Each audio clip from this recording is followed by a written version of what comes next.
তো এবার আমরা দেখব যে ইলেকট্রন বিন্যাসের কিছু ব্যতিক্রম লক্ষ্য করা যায় কোন কোন মৌলের ক্ষেত্রে। সেগুলো কি? সেগুলো হচ্ছে তোমার ডি ব্লক এবং পি ব্লকের ক্ষেত্রে। আমরা কি জানি যে ডি ব্লকে সর্বোচ্চ ইলেকট্রন ধারণ করে 10টি এবং পি ব্লকে সর্বোচ্চ ইলেকট্রন ধারণ করে হচ্ছে 6টি। তো ডি এবং পি এরা কোনো কোনো সময় D10 এবং D5, আর পি ক্ষেত্রে P6 এবং P3, অর্থাৎ সম্পূর্ণরূপে পূর্ণ এবং অর্ধপূর্ণ।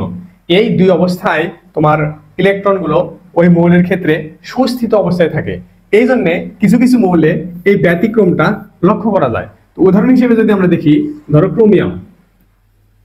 ক্রোমিয়ামের পারমাণবিক সংখ্যা 24, তাহলে এর ইলেকট্রন বিন্যাসটা হবে এরকম যে 1s2 2s2 2p6 3s2 3p6 3d এবং 4s।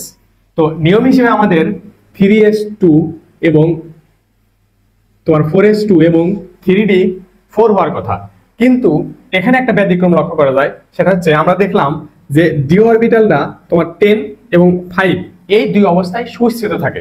তাহলে দেখো এখানে ব্যতিক্রমটা হয় এরকম যে তোমার ডি অরবিটালে 3d তে 4টি না গিয়ে 4s থেকে একটা ইলেকট্রন নেয়, তাহলে এখানে 3d5 এবং 4s অন এভাবে অবস্থান করে, কারণ তোমার ডি অরবিটালটা অর্ধপূর্ণ অবস্থায় সুস্থিত থাকে।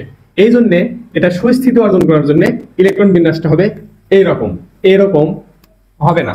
আচ্ছা, ঠিক একইভাবে তোমরা কোপার 29 এর ইলেকট্রন বিন্যাসটাও করে দেখতে পারো।